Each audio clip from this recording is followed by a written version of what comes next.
census tracts that have the highest numbers of cancer and heart disease and diabetes. And these 2 tracts they're going to bring in the community, not go in and just drop stuff on and say, this is what you need to do to be better. Bring in the community itself to create solutions to make these numbers better. You're listening to America's Healthiest City on Mike King Biz Radio Network on ESPN Richmond 106.1 and Choice 105.3.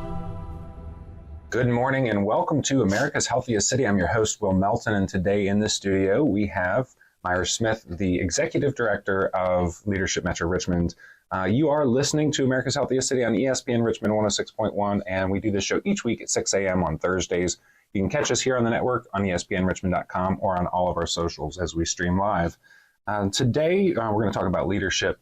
And before we do, I invite you to visit americashealthiestcity.com so that you can learn about our 10-year community partnership to make Richmond, the entire region, the healthiest in America by 2033. But without further ado, Myra, welcome to the program. Thank you so much for taking time out of your day to share with our listeners. Thank you for the invitation. Well, you're somebody who I know a bit better than others who come on to this program. I have had other LMR alumni from my class and from others in here. So I'm excited about this conversation, and I'll start you where we start everybody. I actually don't know the answer to this. Are you a native of Richmond, or did you move here at some point in I am a native of Richmond. Okay, I grew up in the West End and about 2 blocks away from Byrd Park. And so I went to high school here, Huguenot High School. I went to VCU, didn't leave the area. And I'm one of those few folks who didn't go anywhere. I stayed here.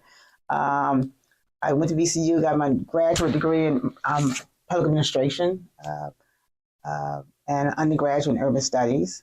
I went to Huguenot. Let me take a step back because I had the best education in Richmond Public Schools I can imagine.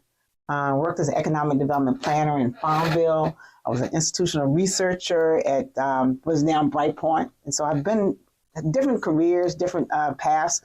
Spent 23 years at United Way as a vice president and 14 years at Leadership Metro Richmond.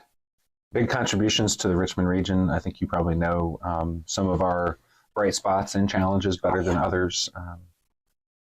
I'm impressed by your decisions to make the investments that you have, both in time and in the roles that you've chosen, which are very much, I would say, selfless roles in service to our community.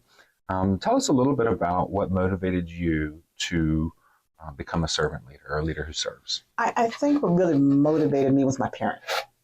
My parents were very active in the city, especially in the neighborhoods when I was growing up. I was very involved with Boy Scouts and Girl Scouts and YWCA and YMCA, so very engaged in the community. And at the age of 18, I was selected as one of the youngest commissioners for the city of Richmond, and very engaged with the city at the age of 16, where I met my husband. So I say there's a benefit for community engagement there. But very involved in the city, very involved with my community now. I live in Amelia County now, and so involved with that locality also. But just that sense of wanting to be engaged and have a voice in the region has always motivated me in many ways.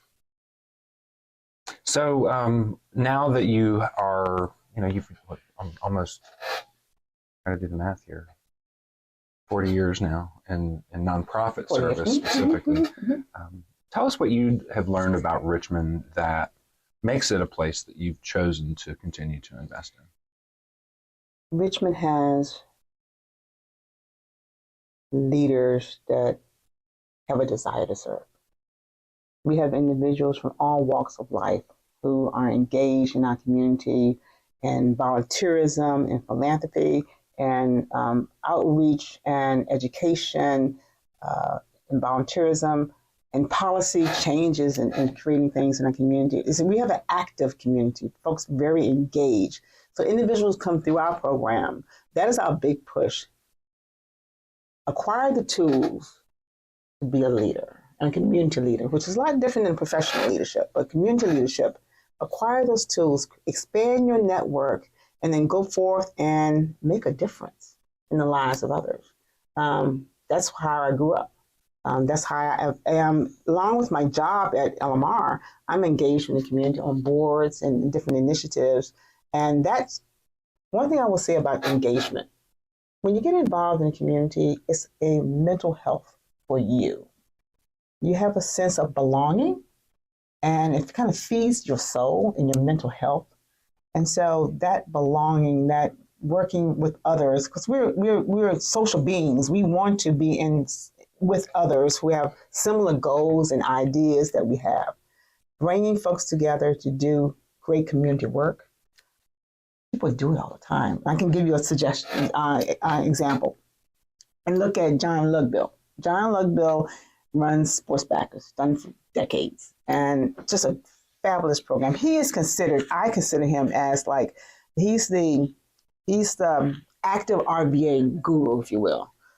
John inspires active and healthy living in all corners of the Richmond region.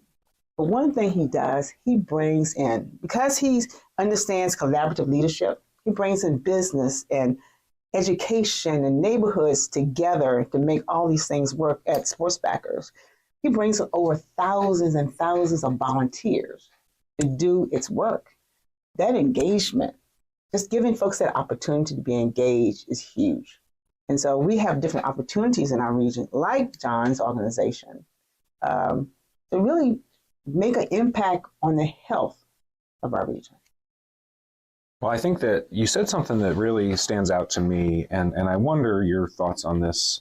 As leaders, we get to experience the opportunity of feeding our soul by doing service. And I wonder if we might shy away from that selfish trait when trying to encourage others to get involved to our own detriment. Right. Well, what do you think about how we talk about leadership as service to others, as opposed to that sort of gratifying component that is so important to keeping us motivated? Right. So actually, it's multiple benefits in many ways. It's a benefit to the community because in essence, you're working to improve folks' lives or improve conditions within the community. At the same time, you're getting benefits yourself in doing that. You're broadening your network. You're having a better understanding about the needs of our community. And so in essence, that really helps us direct where we go.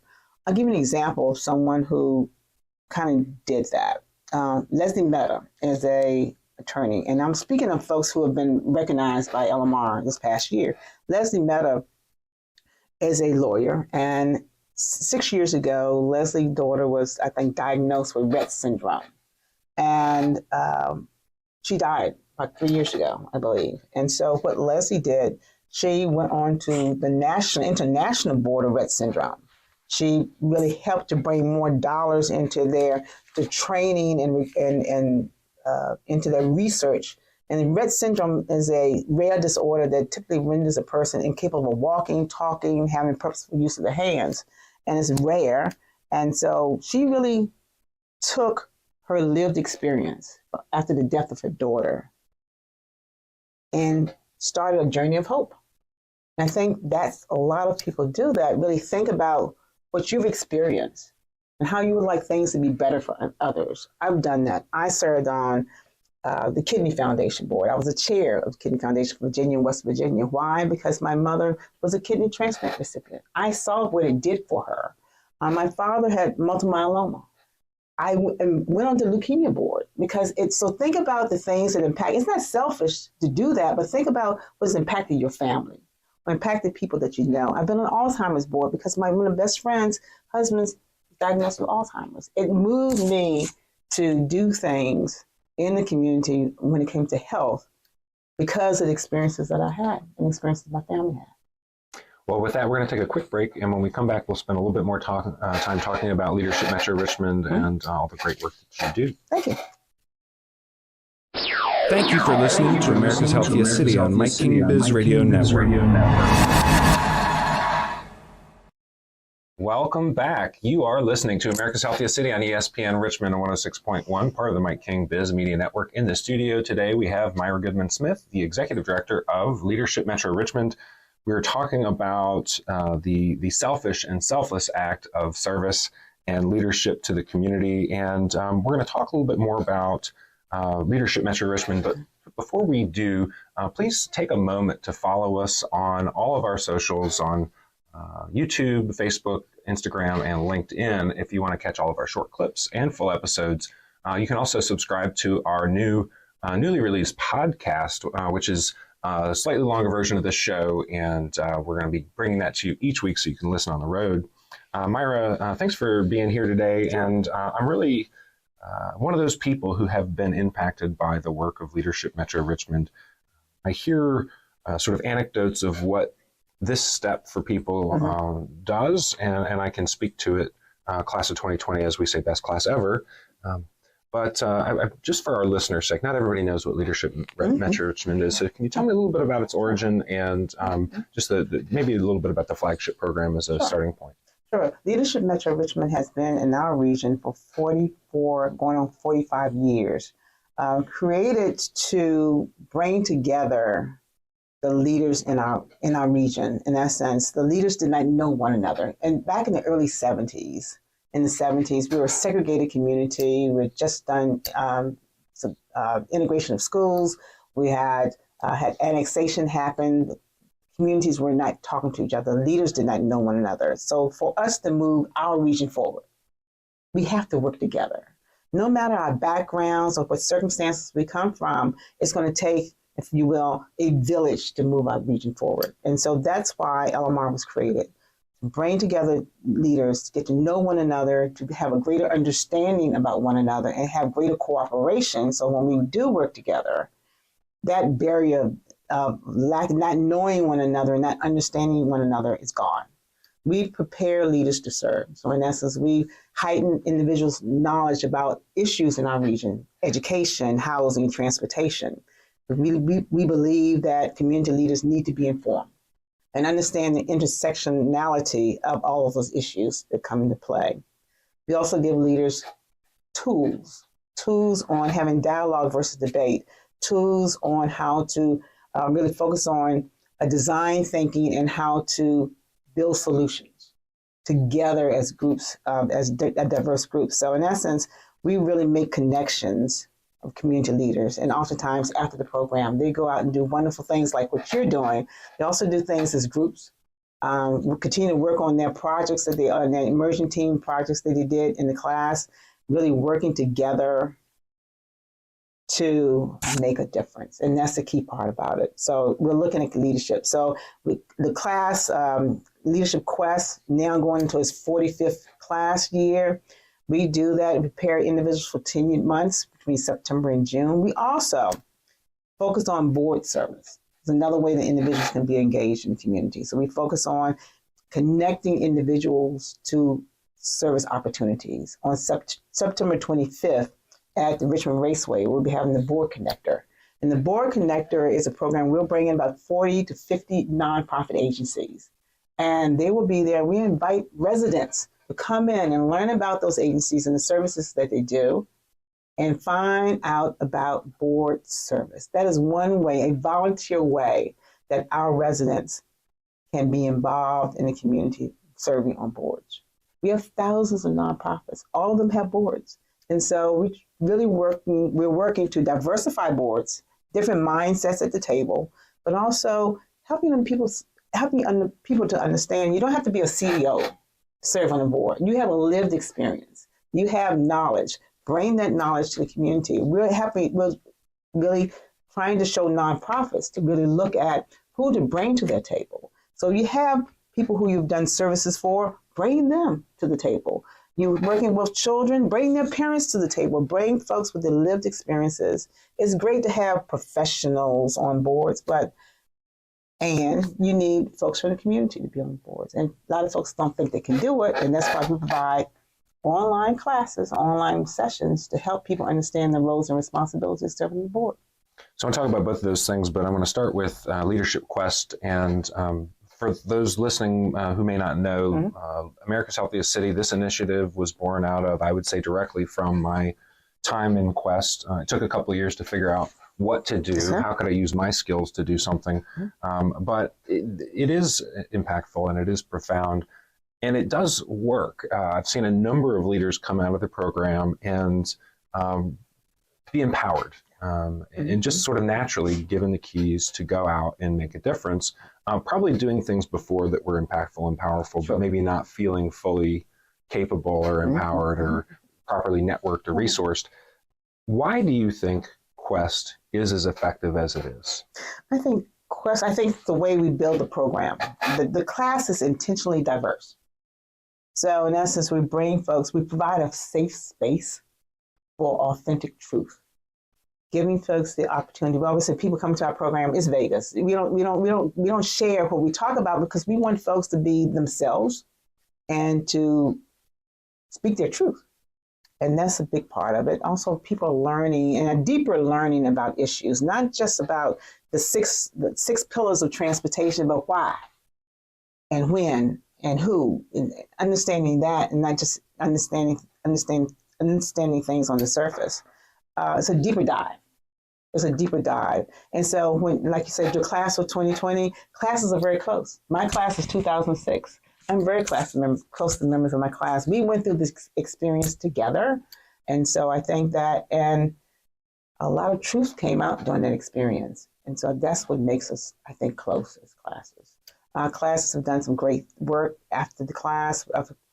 Richmond has a therapeutic child care center in our region because that came out of one of the classes that we had years ago. There is a after-school program at Henderson Middle School that came out of my class, GRASP. Not GRASP, another name of the organization, but different things happen from the class. This year's class realized that people could not take more than 2 bags onto GRTC buses. Why is that? They dug deep into understand why, and that's what we teach, how to peel back the onion and understand issues and really try to define the problems around issues. And that's how the emerging experience come out. So your team really looked at health, and you found a sorry issue, but you also found a problem. And what we can do about it, what the community can do about it, what the class can do about it, at the end, it's kind of a call to action. You have a call to action on how people can be engaged in solving issues in our community. And that's what comes out of Quest. We continue on. After you finish the program, we have more programming. We're going to have more programming to learn about the social economic initiative that's going on. We're going to do that in September for our graduates. We bring our graduates together to talk about serious issues because they have all been exposed to having these, what we call challenging conversations. So we can bring them into the room feeling good and feeling safe and have a sense of belonging. And we can have great conversations with people from all over the region who know how to disagree, but not be disagreeable. How to respect differences and understand that we have to have the acceptance of all in the work that we do. So I would say my experience is that the byproduct of going through Quest is a tremendous amount of emotional intelligence developed. And you talked about challenging conversations. You talked about being able to disagree, that dialogue that's required in our national political discourse. Some might decry any efforts around diversity, equity, and inclusion. And there's some attempts to kind of muddy the waters in that. I think folks who have gone through leadership programs understand the importance of the cultural sort of acclamation, appropriation, whatever you want to call it, that is required to lead an entire community. What message do you have for folks out there who are thinking about what it takes to be, a civic participant, to be, somebody who's just in the community, and help them, feel like this sort of thinking is okay? Yeah, to be engaged is the key, and to have that sense of unselfish service, I think is very important as people think about getting engaged in the community. At LMR, we really focus on, it's the same by a guy by the name of Joe Sumner. He said that a community's vitality is largely dependent upon its quantity of leaders. In essence, we want more leaders on the ground, prepared leaders on the ground, and how they individually and collectively talk, act, decide, and interact with one another. So how do we work together? It's about behaviors when we talk about leadership. How do we show up? And that's the key part about LMR is how do you show up? We all have great deals of knowledge. We all have knowledge about different things, but to show up together and work together, even though there may be differences of opinion and different ideas, but how do we work together and, like you say, manage that emotional intelligence, that we have to be accepting of all. I'm not saying I have to agree with you, but accepting that you have the right to say and be a part of this conversation and helping us understand. So we go through that in the class. We have those tough conversations, and we all kind of learn about ourselves and how we can manage ourselves through it. That's what's going to make it work. Well, on that note, I have to take another quick break, but we're going to come back and talk a little bit more broadly about the Richmond community. Thank you for listening to America's Healthiest City on Mike King Biz Radio Network.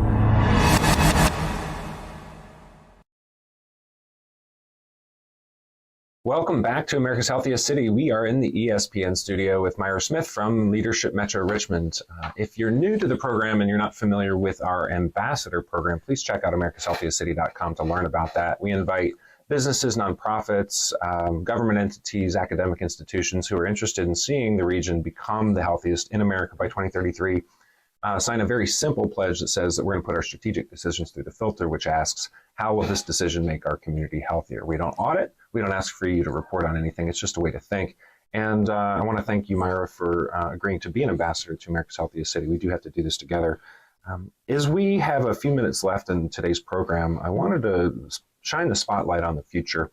I know that you're not really looking for the spotlight on your pending retirement, but it's worth acknowledging that your time of service in this role is coming to a close, and you have imparted so much knowledge on so many people that will then have many ripple effects. But I'm curious if you've thought at all about your legacy, and more specifically, what ideas you have for the future of Richmond that might be something that you'd like to see happen, and not necessarily in your absence, but in your absence of leadership at Leadership Metro Richmond.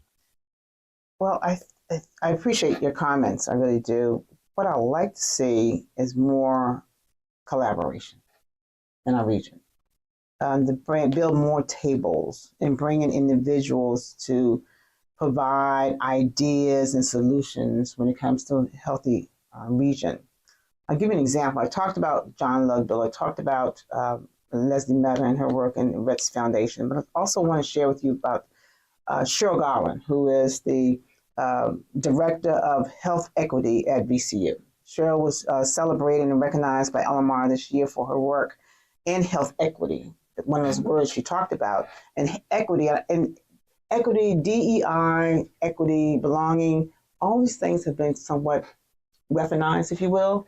But when we talk about equity, you can't really disagree with health equity. Health equity is the attainment of the highest level of health for everyone. Fair and just opportunity to obtain optimal health. Now, I'm not talking about optimal health care, but optimal health. And what Cheryl is doing, she's working with leaders in our community, and she's looked at all the numbers of mortality around the city and has focused on, she and a group of leaders are focusing in on two census tracts that have the highest numbers of cancer and heart disease and diabetes. And these two tracks they're going to bring in the community, not go in and just drop stuff on and say, this is what you need to do to be better. Bring in the community itself to create solutions to make these numbers better. So we need to do more. So this is not just the big guys, if you will, the folks at the top, but it's bringing in the community, those folks who are impacted by the issues, to sit at the table with others. We need to do more of that. To sit high and look low and say, this is what you ought to do and what you should be doing is not the way to work anymore. The community wants to be engaged in the conversation. They want to be engaged in the solution building. And I would like to see more of that. Well, I can only imagine, thinking about this, it's easy to kind of say, well, we're compartmentalizing and we're shifting resources, disproportionately to places, et cetera, et cetera. Sure. But if we do have these concentrations of energy and investment, the surrounding community stands to gain just as much as the community that is being focused on, I would imagine. Absolutely. There'll be a lot of learning out of this. and Cheryl's one of the leaders who's doing this, a lot of learning when it comes to the health equity work, because in essence, we're talking about health equity. People think about that as we're talking about doctors and dentists, but we're talking about their environment that folks are living in. So we see these two communities with these high numbers. What's going on in those two census tracts that's making these numbers look like this? That's a learning for us. So that what we learn and how we work with folks in the community, we can do that in other places and keep rolling that out. And, on the continuation of the thought for the future, what about LMR? You're going to be handing the reins to somebody else, and I know that you are served by a great board. But what do you hope the future of LMR looks like, and what any changes? Do you think just strengthening what we have? What's your view there? I think strengthening what we have, but also being seen more as an organization in our region, improving our message on why Leadership Metro Richmond is important, and the role it has played over the past 44 years. When you talk about legacy, for me, the legacy is the 2,500 individuals who have gone through Leadership Quest, who have taken it upon themselves to be more engaged. Because a lot of folks come to Leadership Quest and Leadership Metro Richmond already engaged, but we're enhancing their engagement in the community and connecting more folks. So hopefully we will focus more on the engagement part. How do we connect individuals to initiatives and boards and activities that's happening within the community for us to learn more about it and help folks find that pathway of engagement they're looking for. We have 2,500, we have 1,700 graduates still in our region. We can help people find a pathway to get engaged and involved in the community. We can easily do that, and I'd like to see us do more of that. So if somebody is out there thinking about how to connect with LMR, there's a lot of different ways to do that. Mm-hmm. You guys have some programming that's open to the public. Mm-hmm. Your board connector is something that folks could do. What would you say is like the first thing people should do to learn more about the organization and maybe take a step? I think go to our website and take a look at what we do. Reach out to LMR members on our homepage. I believe you can see all the graduates' names. Look at those lists, see folks that you know, and have a conversation with them about their experience in LMR. Everyone has different experiences because we're also different. My experience is different from your experience, but I think we walk out with more than we walked in with. I think that's the key. Well, thank you for that.